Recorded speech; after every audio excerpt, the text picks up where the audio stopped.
about to leave, so.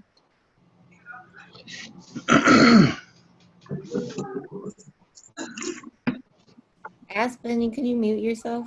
Your audio is on. Natalie, you're on mute. Talking away. So I was just saying that I've pressed record. So we're gonna get started shortly. Just as a courtesy of everyone trying to listen and get the same information, just make sure that you keep your microphone muted unless you are speaking.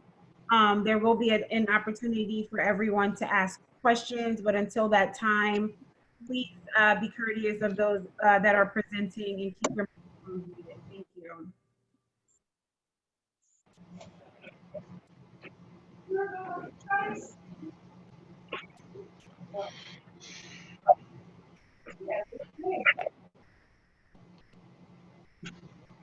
Just today, she already was able to bring it home.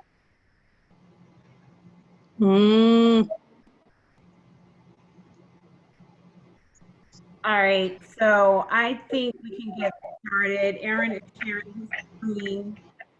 I'm gonna be admitting individuals, obviously, through the waiting room throughout the meeting as they come in. But Aaron will be starting the presentation and just.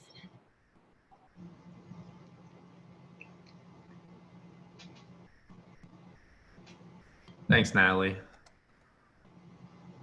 Yeah, welcome everyone. Really thankful to be here with you all and to have a chance to have a conversation about where the St. Anthony Green Street project is. We will have a opening question for everyone who's on the call. We'll ask people to participate via their chat box. Jenny Snape from Batcher Engineering will give an update on the St. Anthony Green Streets effort, the infrastructure work. And we'll turn it over to Sarah Woodward from the Arts Council to give an overview of the public art program. And before we turn it over to Carl Joe Williams, the artist and also artists with the Young Artist Movement, to talk about their work, their background, and together we'll have a discussion about the themes of the artwork that they're developing for the London Avenue Canal Levee Breach site, which is part of the Gentilly Resilience District. And yeah, so excited about what this conversation brings up for everyone and how we can contribute to the artwork that is developing. At the moment, if everyone can just enter into the chat box a couple, their name, their pronouns, if you want a couple words about yourself. And then after that, we'd love for everyone, we'll take a couple of minutes to answer this question with the 15-year anniversary of Katrina that just passed. At the end of last month, what were things that came up for you? What did it mean for you, regardless of whether or not you experienced it at the time or how you experienced it? What did that anniversary bring up for you? And we think that that might be a good entry point into the later conversation. So.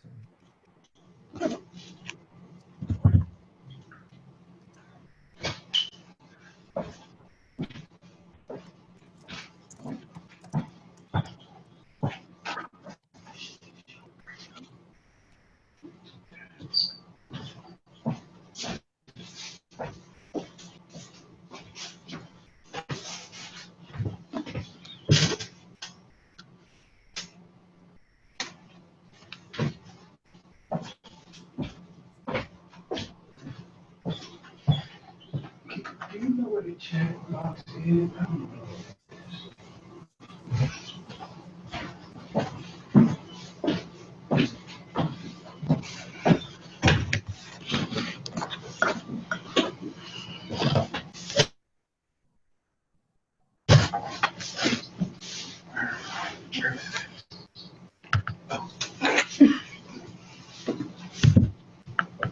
Did that pull it over?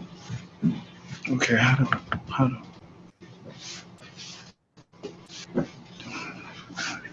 Just roll over to the bottom.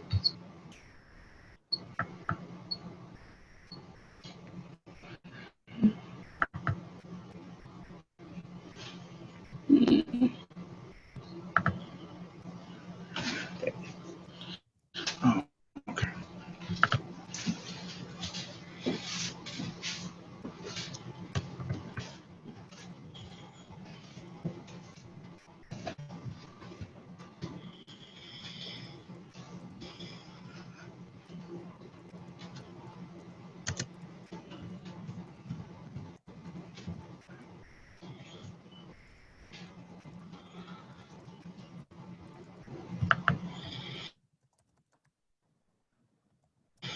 Give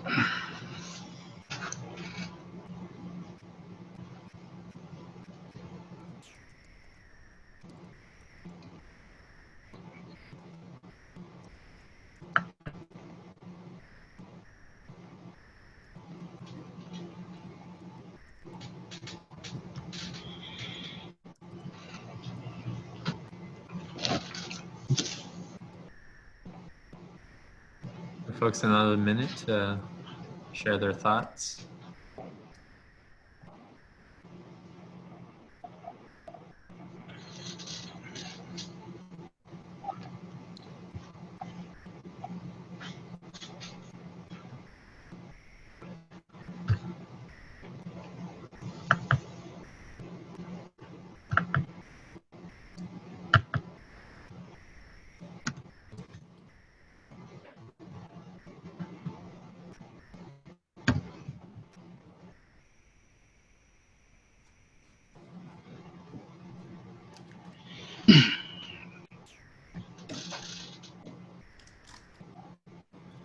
Thanks, Natalie. Thanks, Shanti. Your birthday is the day after the anniversary. You carry it with it where you go.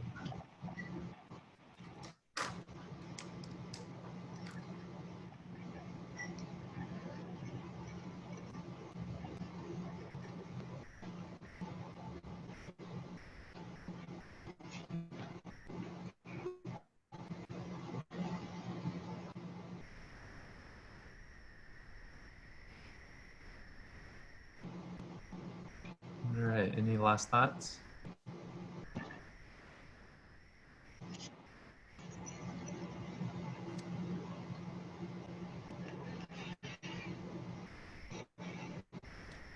So I want to give a quick overview of the, thank you everyone for sharing your thoughts in the chat box, and feel free to continue typing here in the midst of it.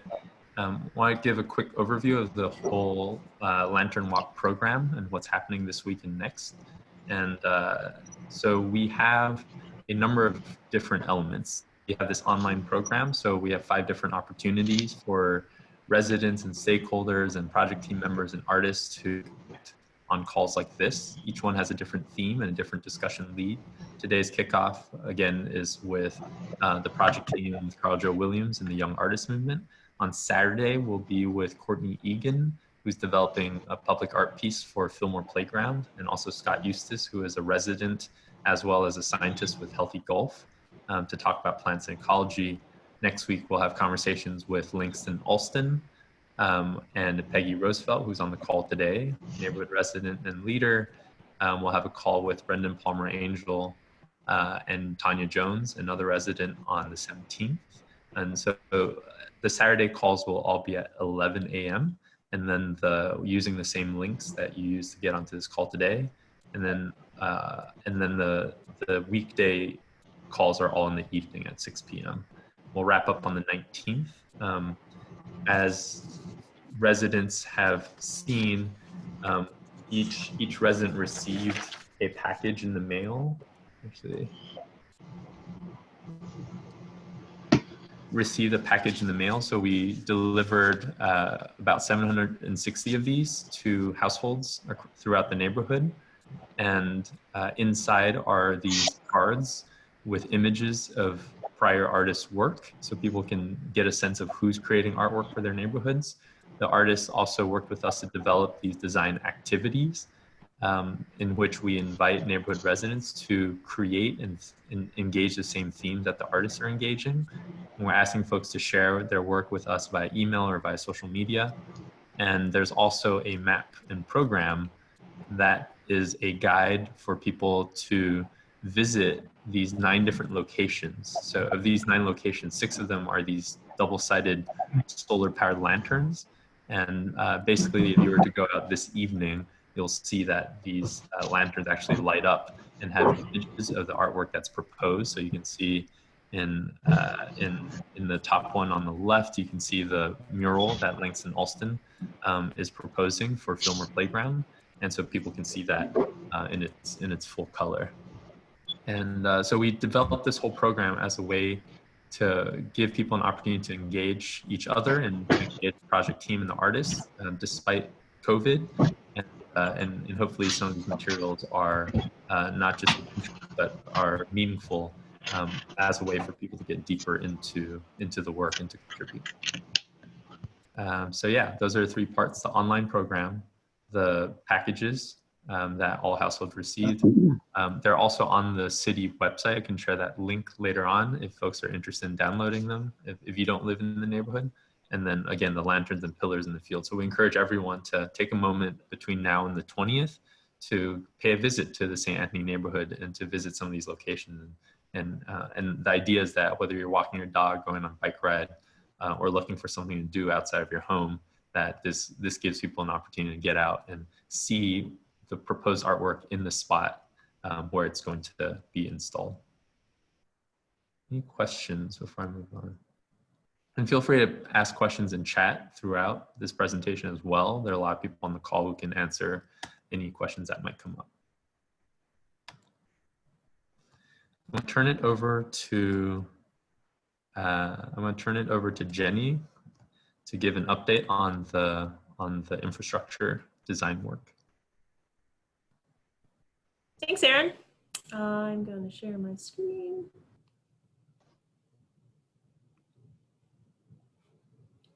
All right.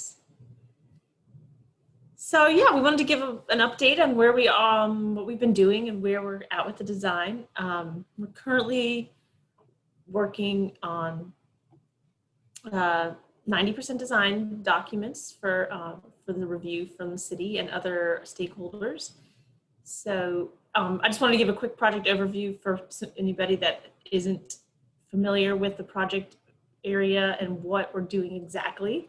So the original project area included Wild Air Drive from Robert E. Lee down to Gatto Playground, and then Wingate Drive as well, all the way to Gatto Playground from Robert E. Lee. We are currently in the process of adding street repair work for Warrington Drive and parallel streets or perpendicular streets to the neighborhood, sorry, Rapides, Burbank, and Rosary Drive. So you'll see here on this map that the project has been divided into north, middle, and south sections. So one thing that we've been working on is dividing the drawings for the project into these 3 separate drawing sets so that they can be bid and constructed as separate, almost separate projects. They're within the same design project, but for construction purposes would be divided geographically. This is to allow for some smaller contractors to potentially bid on the projects, that are some local contractors that maybe didn't have the capacity to do it for when it was all 3 areas combined. So what else have we been working on? We've been having some discussions and some planning around operations and maintenance for the project. It's ongoing discussions. We've been working on design for the new drainage infrastructure in the streets, and we've been refining the details in the parks around park equipment and walking paths and bioswales. We've also been, like I said, working on dividing the construction documents into 3 sets of plans, which is a term, the term for that is called debundling that we've been using. We've been coordinating the addition of the additional streets into the project and into the plan set. And we've been working with the artists that you're going to hear from in this series about with their installations and where they're going to be located within the project area, making sure that they're shown on the drawings for coordination purposes, and just getting to know the different designs that are going to be installed in the neighborhood. And as you can see, we're working on community engagement events. We're still moving forward and trying to keep everyone updated and engaged, even in this time where we're not having large gatherings like we were in the beginning of the design process. We just want to continue to be engaging and get input and keep everybody up to date. So project schedule, we anticipate the finalized design to be staggered a little for the 3 different sections. So You know, if everything stays on track, we want to finish the design, 90% design for the north section by the end of next month, hopefully. And then we anticipate construction starting around the first quarter of 2021, so sometime. Okay, so if you are interested in asking any additional technical questions about the design process or specifics on the design, we're gonna do a breakout room, and you can join that. Everybody will get a pop-up on your screen that invites you to join the breakout room. If you'd prefer to stay here in this main meeting and hear about the public art program and installations, and then please decline the invitation and stay in the main room.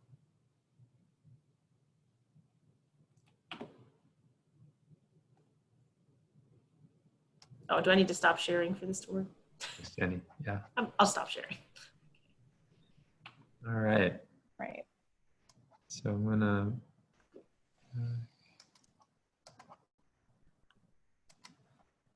Cool. Thanks for that update, Jenny. I'm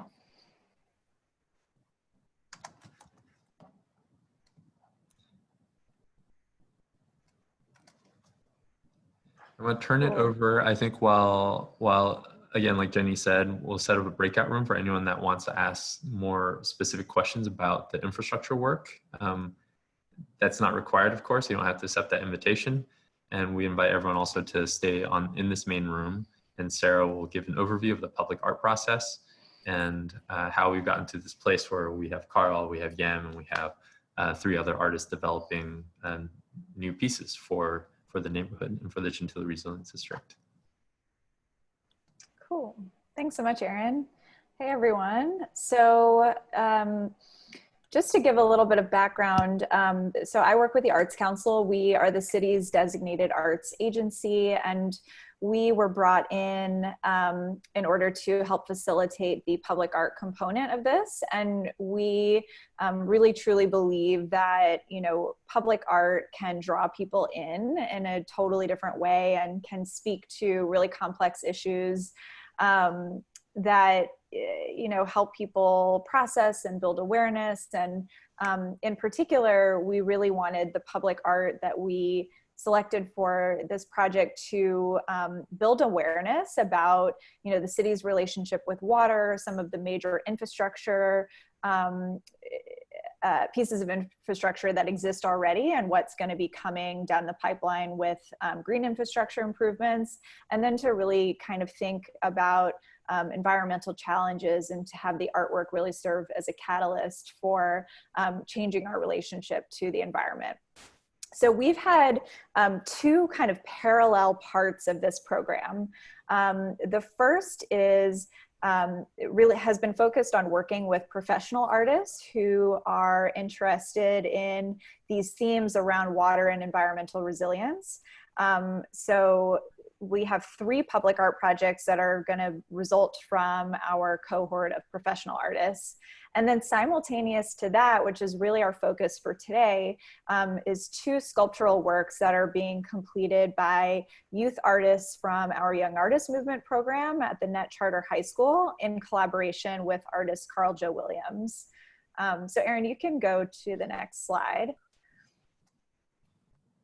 To give you a little bit of background on the other artists, so we have 3 artists, Langston Alston, Courtney Egan, and Brendan Palmer Angel, who will be featured in the upcoming events.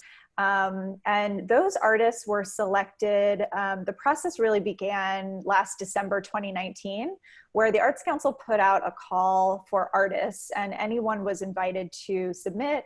And we selected 10 artists who provided their portfolios to us and who shared their interest in these themes. And so we selected 10 artists who were finalists in the process, and those artists became a part of our Civic Arts Fellowship. So starting in January 2020, those 10 artists became Civic Arts Fellows with the Arts Council. And the goal of a multi-month process was to really learn from community members like Peggy Roosevelt, who's on the call today, has shared quite a bit of history about the St. Anthony neighborhood. Sandy Rosenthal, who's subsequently introduced me to Mr. St. Martin, who's on the call. So several others who really shared about neighborhood history and identity. And then also could share a bit about water challenges facing the neighborhood. We also had Aaron and other water experts sharing, you know, our relationship with water at not just the neighborhood level, but also the city and the coastal level. And so ultimately at the end of that process, artists came up with some preliminary proposals. Now, this was all happening in the midst of the pandemic starting. And so we shifted a lot of the ways that we worked. But in May 2020, we had a Meet the Artists online event series where our Civic Arts Fellows were able to share preliminary proposals for feedback.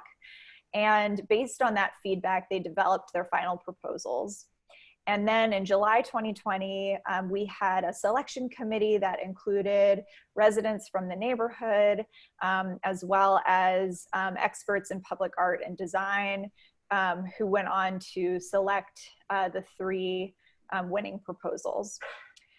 So that is a bit about the 3 out of the 5 public art projects that are happening. But really today, our focus is on the project that is being led by young people in our Young Artist Movement program. We have several of our leaders from YAM, so Shanti and Elijah are both on the call. They've been working with YAM for many years and have now stepped into leadership roles. We have our lead artist, Carl, on the call, Aaron, who's an arts educator at the Net, and we have Aspen also on here to represent our YAM crew. So Aaron, can you switch to the next? So they're going to share a little bit about their work. And I just want to quickly introduce you to Carl. So Carl is our professional artist mentor who has been working with our youth artists at the Net. And we have worked with Carl for many years at the Arts Council. He's a tremendously talented artist, but he also has always, you know, had a great interest in mentoring and working with young people and really in engaging in a community process. And so we selected Carl to work with us, you know, not just for his outstanding portfolio, but also because of his commitment to, you know, really implementing the vision of young people and the community. So Carl, I'm just gonna pitch it over to you to just share a little bit about your work. Oh. We can't hear you.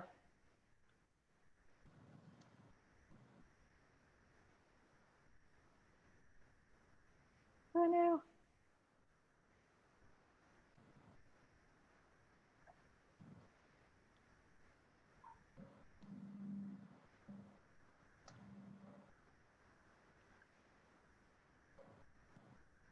Well, let's go. I'll start off maybe while Carl troubleshoots a little bit, just telling you all a little bit about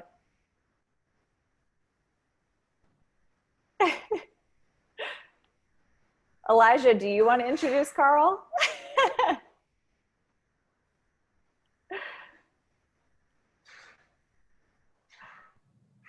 Okay, well, we'll come back to that. Aaron, if you want to go to the next slide. So this is an image of one of the large-scale murals that Young Artist Movement completed last spring, 2019, with Brandon B. Mike Odoms. And this is a large-scale mural. That's sort of this project is our first foray really into sculptural work, which is really exciting. But typically the way we work is we have a large group of young people who really work collaboratively on coming up with a design that is really a reflection of their research, their interests, their voices. And so you can see in this example, you have a work of art that's really speaking about our relationship with water, both from, you know, the side of it being a challenge, but also a really strong source of resilience for our city. And so I think that this is a really great example of how YAM has dealt with the theme of water previously. And so you'll see how they're working with this theme a little bit differently in this project. Carl, do we have you back? Thought so.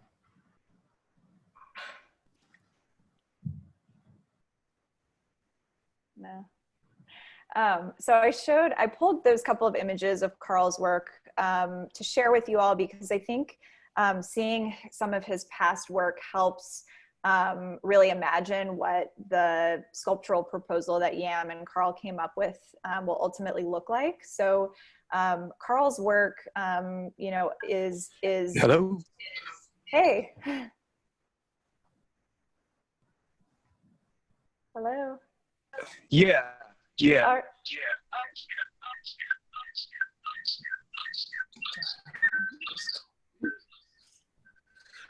Okay.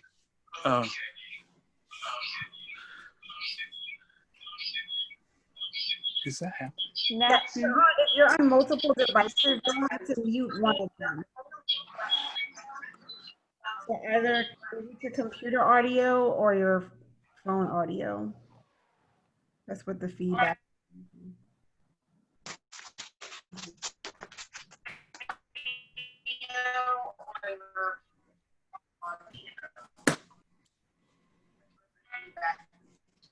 Let me Mm-hmm. turn it off. Okay, can you hear me? Yes.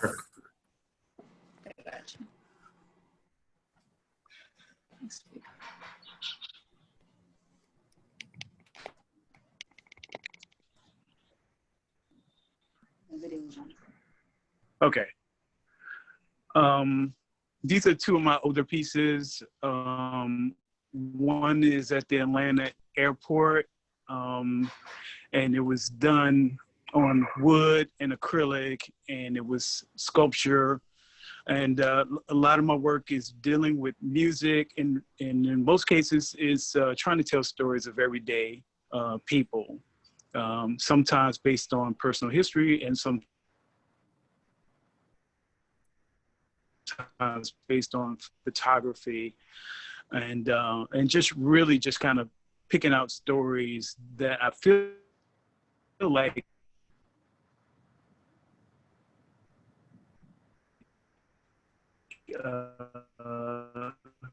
in particular Black people can relate to and see themselves in.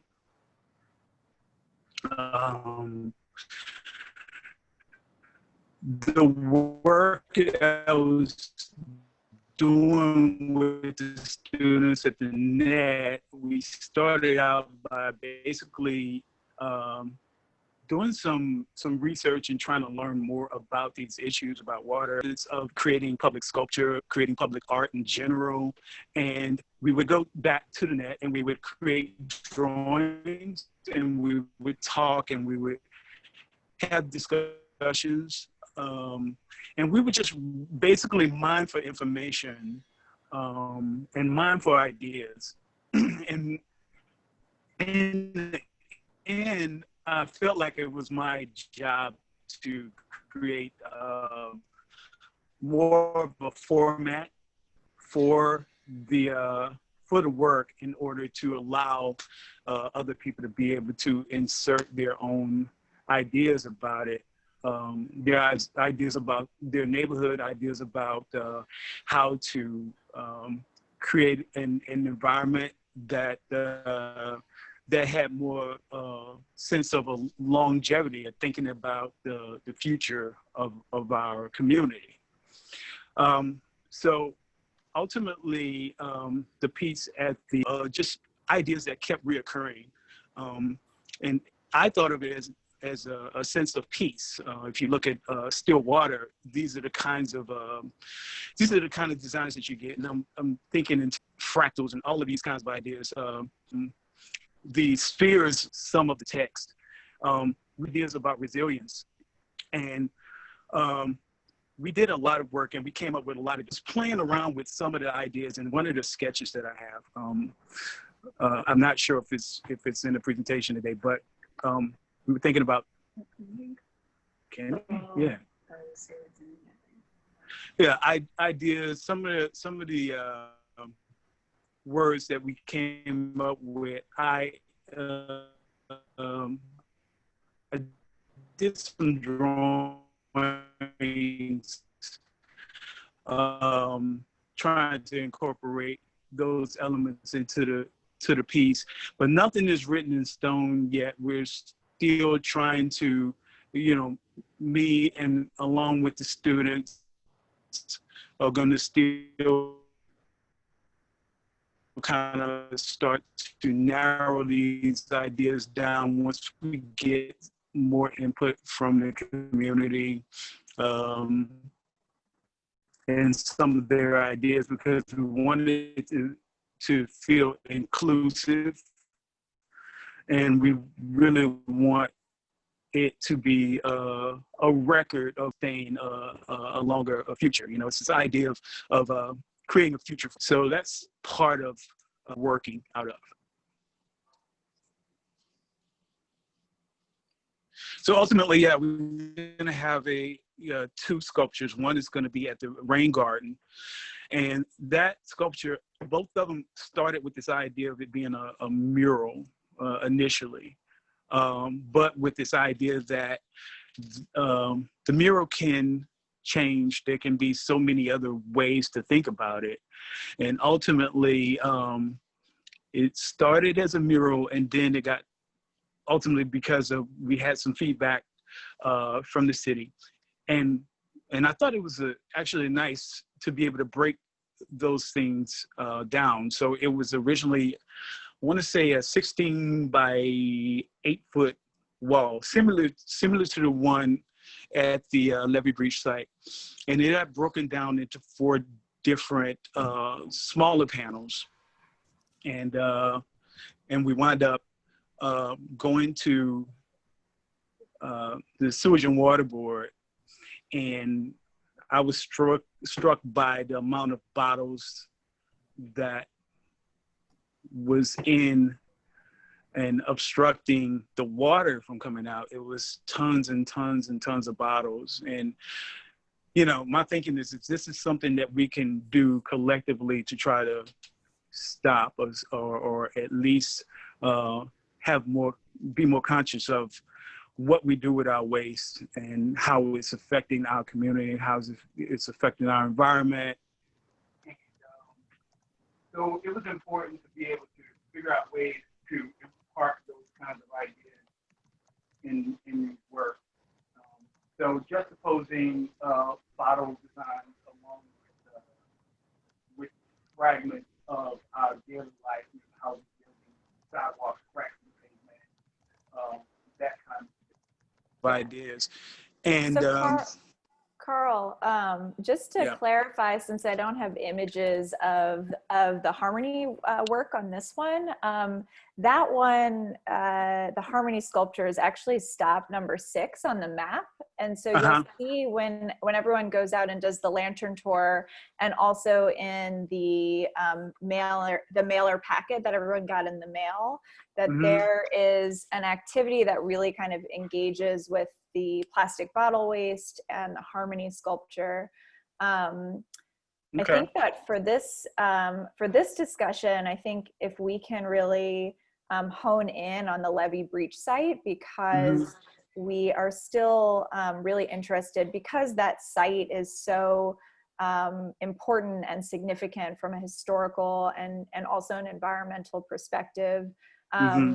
The group of young people and Carl really gravitated towards this idea of having this piece at the London Avenue Canal Levee Breach site really share stories and serve as a testament to some of the the challenges that the neighborhood has faced.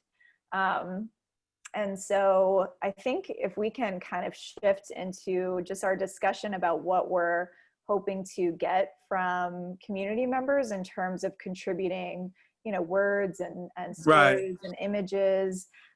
This is the overarching design. So you can see it'll be made out of steel with some painted elements. And on the next slide, You'll see just some examples of what it will look like when fabricated. So this is, ultimately it will rust and have a patina on it, but the words and images that we gather are actually going to be etched onto the surface of the steel. Right. So Aaron, and I don't know if Shanti, Aspen, Elijah, if we go to the next slide, Aaron, could you all just speak a little bit about what some of those conversations have been like so far? And then we can jump into a discussion about what, what those on this call feel should be shown here. Yes, thanks. Hi, everybody. I'm Erin Bernard, and I'm an arts educator at the NET, which is the high school that's been hosting the YAM internship project for this Gentilly Resilience Project piece. So we have a few YAMs and NET students here that can contribute their perspectives on how we wanted to just really talk about how we as a group brainstormed and learned to come to this concept together with Carl for the piece. And so I'd like to let them really talk, but I'll just briefly say that we started off with our whole approach to the project. As Sarah and Carl mentioned, we are doing multiple pieces. And so we started off with this concept of really digging into what the word resilience means to us. And then from there, that led us to circle back once we selected the levee breach site to really reflecting the community meaning of resilience in that piece. So I wanted to let other people talk about what different brainstorms and activities we did along the way that led us there. So I'm wondering maybe Shanti could talk about the map, since you were actively part of facilitating that word map. Awesome.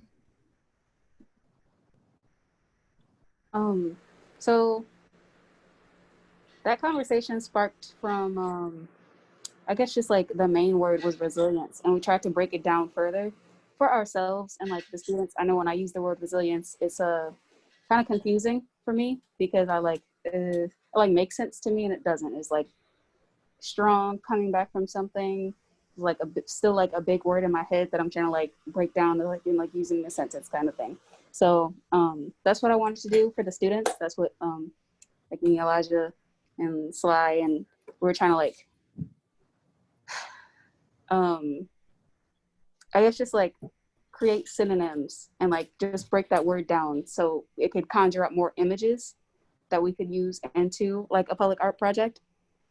So like unstoppable, impossible, talent, just like very whatever we thought of, we just wanted to like write it down so we could like, whatever images came to our minds.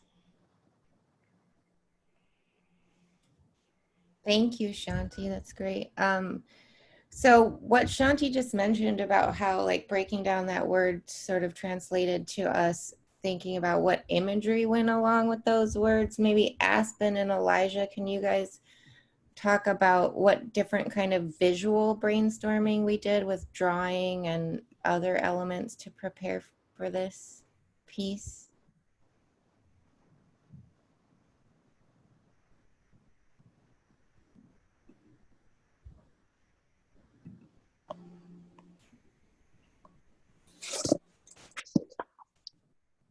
I don't remember like all the pieces, but the ones that I remember is how can we like we had an assignment to like sketch out like basically the synonyms for each one of them and make it into like a sketch.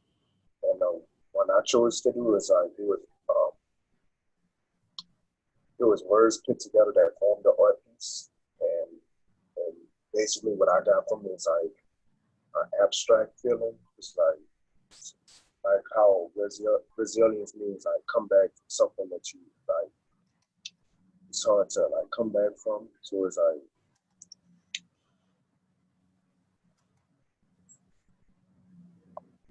So it's basically like an abstract. And I forgot. It's like I'm still trying to figure out what I do.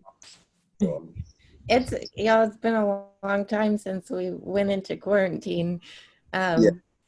But there was a lot of really rich work that came out of that. And one of the things Elijah just mentioned was a lot of the sketches and pieces that people did in response to these brainstorms about the piece, the concept for the piece, did include words,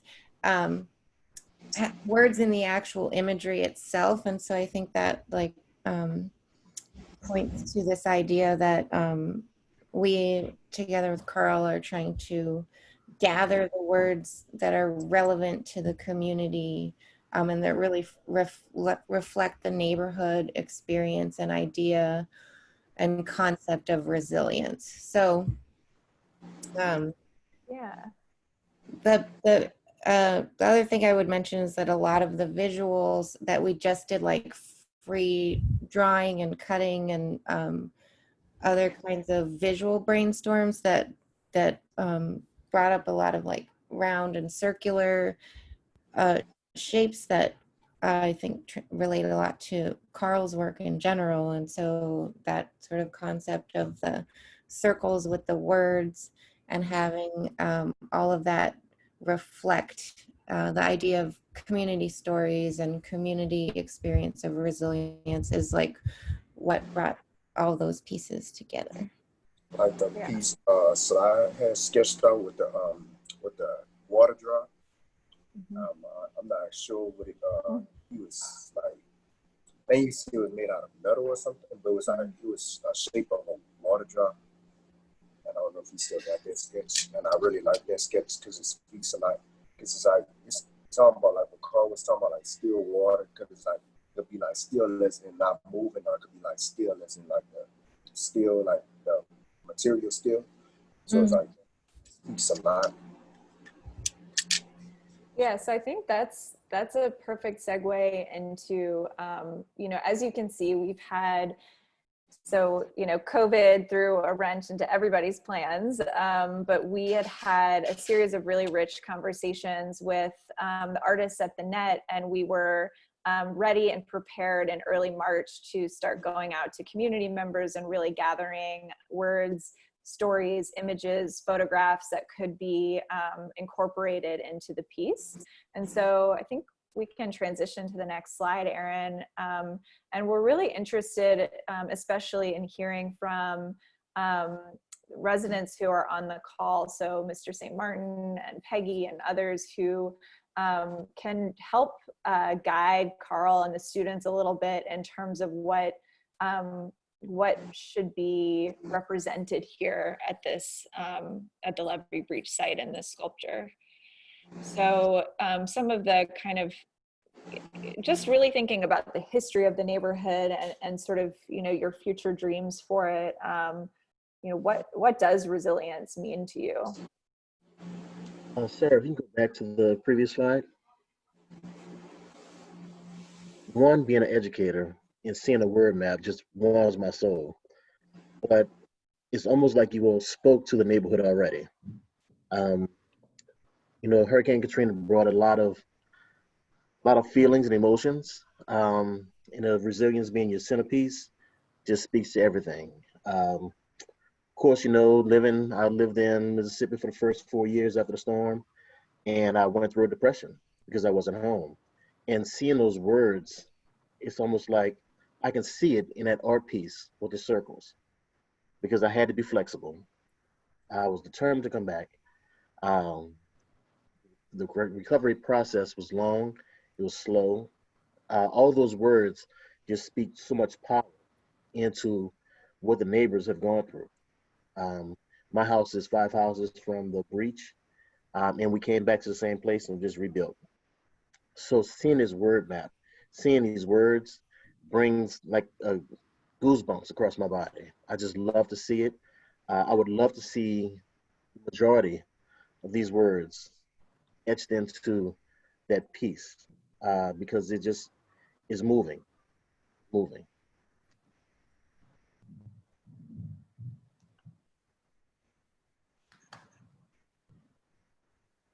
Thank you. Well, I love hearing you say that. I think that it probably speaks to the fact that a lot of the young people who were writing those words had very similar experiences. There's sort of this shared history, even if you didn't live 5 blocks from the Levee Breach site, that there was this,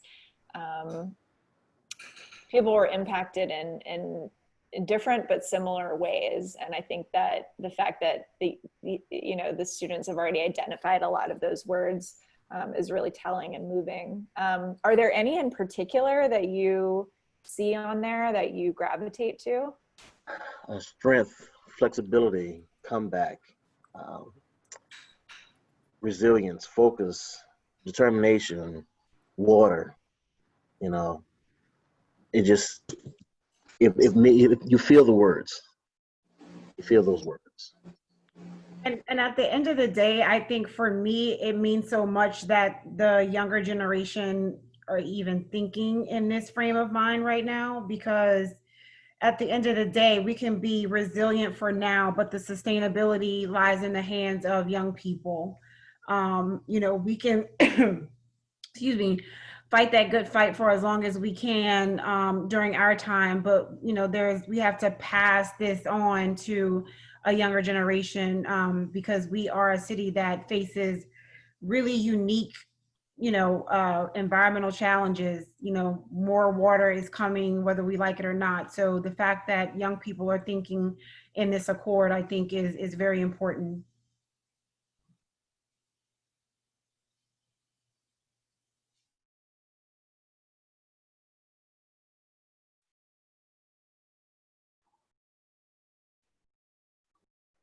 Peggy, do you have any thoughts, given your experiences living in the neighborhood for the years?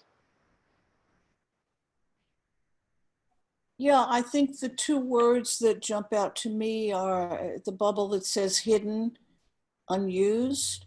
The London Avenue Canal was hidden for us. It was behind that flood wall. We never thought about it. It was there. It drained our neighborhood, but unless you went over it on one of the bridges, you never saw it. And then all of a sudden, it managed to rearrange the entire neighborhood. And unused is interesting because we were not using the water to protect ourselves. But now with the restructuring of the streets and the storage area for the water, we are using the water to protect ourselves. So instead of water being a force of destruction, it now becomes a force of salvation for us. So I thought that was an interesting combination of words. Peggy, that was so eloquent how you articulated that, because that's what all of these projects are about at the end of the day. And I think it's about changing minds around water, because just like you said, like it's something that we hide from or we shun away from, and we want it out of here like as soon as it hits the ground. So I think now we're talking about projects that will make water more integrated into our daily lives. And I think that makes a lot of people uncomfortable because of the adversarial relationship that we have developed with water based on our experiences with flooding.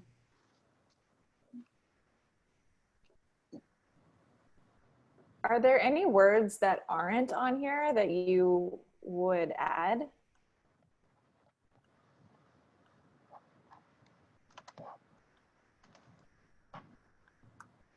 And that can be a question to everybody, but especially those who are residents of the neighborhood. I would say power. What'd you say? Power? Yeah, because power could go both ways. You could recover from too much power, because too much power can also damage you. It depends on how you use it. Like how some people use their power in a negative way, and some people use their powers in a positive way. Mm.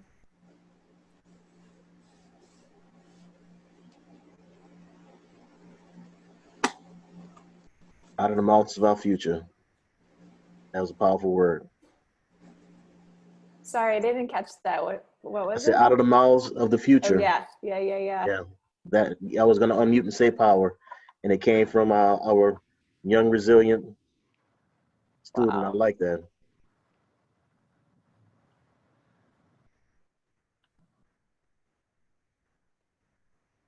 Gianna, David, others on the call, and I think Sarah's questions about what words you're reacting to, what words would you want to add in? Peggy, thoughts on those questions?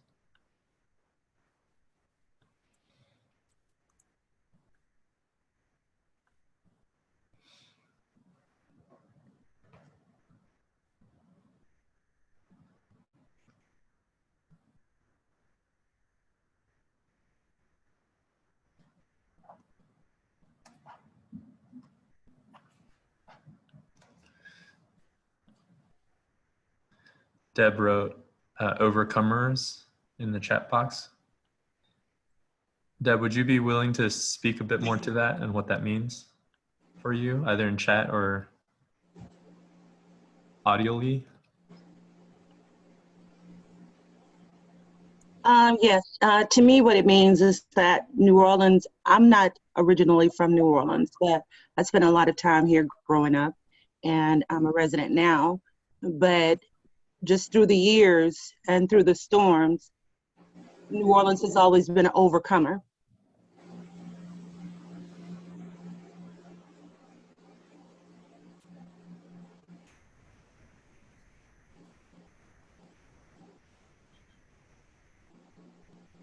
Peggy, is there anything you think needs to be added to the word collab? No? That's very cool. Thank you to the students for creating this in the first place so that there's so much richness to respond to. I have one question. I know, and I'm kind of tangential to the whole process. I've just been hearing the report backs from Elijah and Shanti and others. But at one point there was an idea of not just including words, but also including photos or images. And I just wanted to pose that question to those who are on the call about, whether you see this piece as being primarily about these words that we've identified, or if you would like to see images, and if so, what would those be?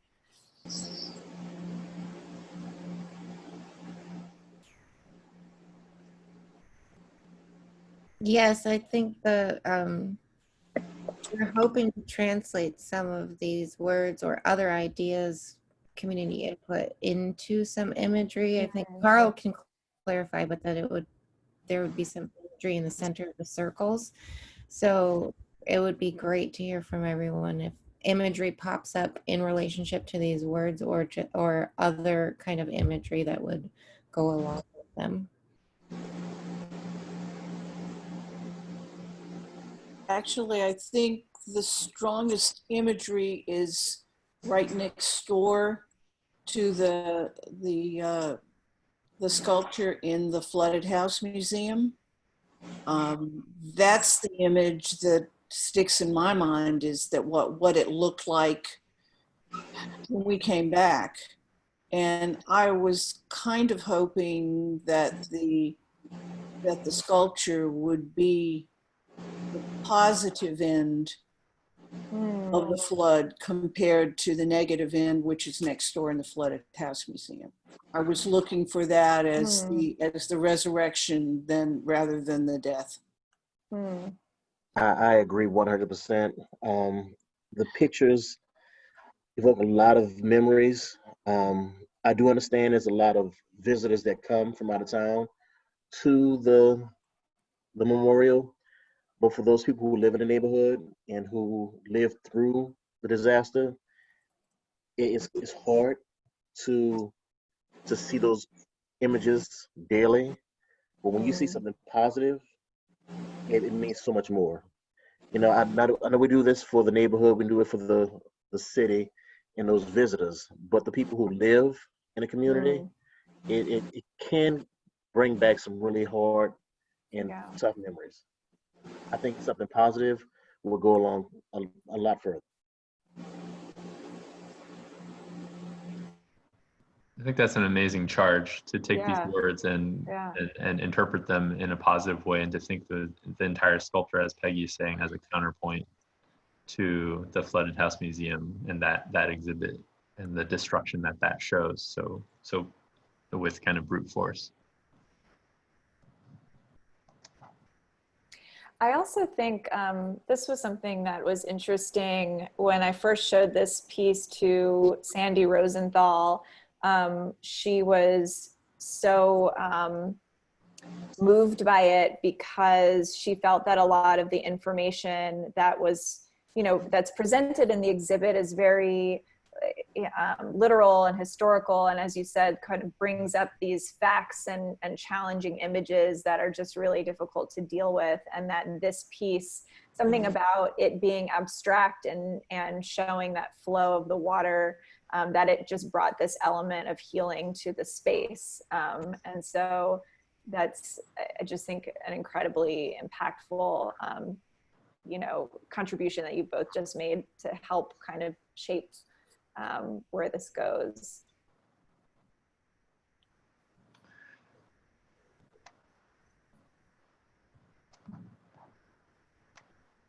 So maybe we could wrap up with this image. Again, it's available for download. It's also part of the mailer. So if you're a resident, the idea is that you can write directly on it and take a picture and send it to Sarah. Her email is on the sheet, or using the St. Anthony Green Street's social media hashtag. And that way we can see each other's creations. And I think, so Sarah's information is on there as well.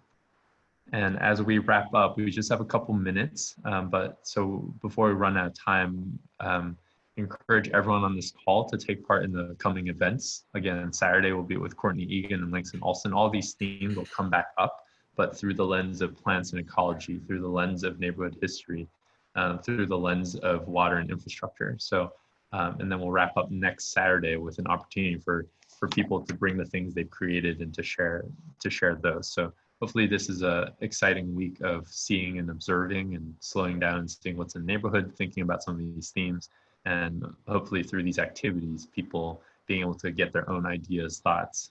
There's no idea, no word that's not worth sharing in this context. So we hope everyone finds a way in which they can contribute and share what's on their mind. Any questions from anyone on the call about the projects, about what's next?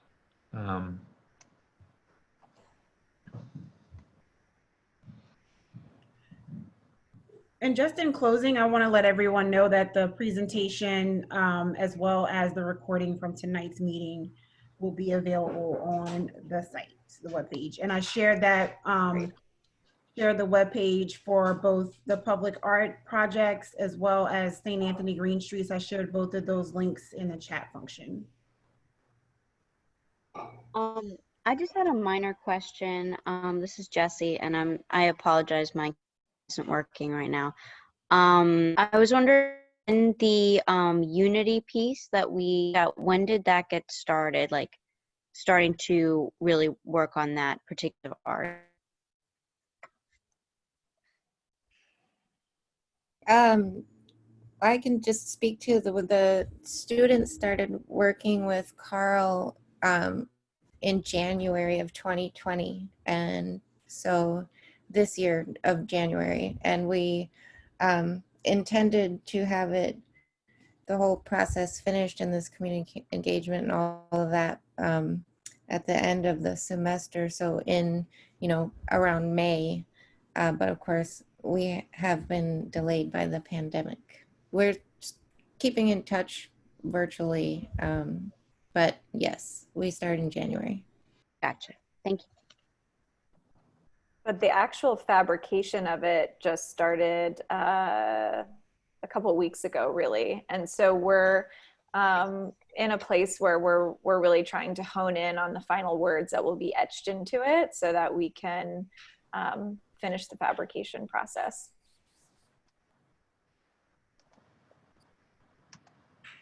As we wrap up, just as encouragement for people to go out to the other site, the Nora Rain Garden site, there are images there of not just the designs for the harmony piece, but also images of the casting work that the students in Carl are doing with inspiration from the environment, the natural world, and also the even the plastic bottles that are fished out of the water by Sewage and Water Board.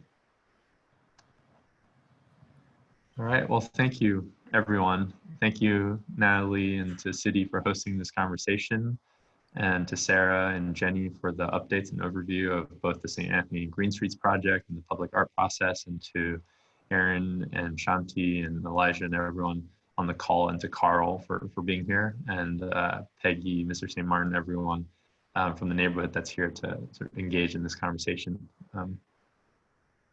Yeah. Thanks, Aaron, for organizing it all. All right. Natalie, any last words before we wrap up? No, I think we've said it all. I'm excited. This is a great kickoff to what promises to be a very engaging and thought-provoking conversation around public art and around green infrastructure, and how we are, doing our best to collaborate with nature in our to face our environmental challenges. So looking forward to more conversation. Thank you all so much. Thanks, guys. Enjoy the rest of your evening. Be safe. You too. Bye.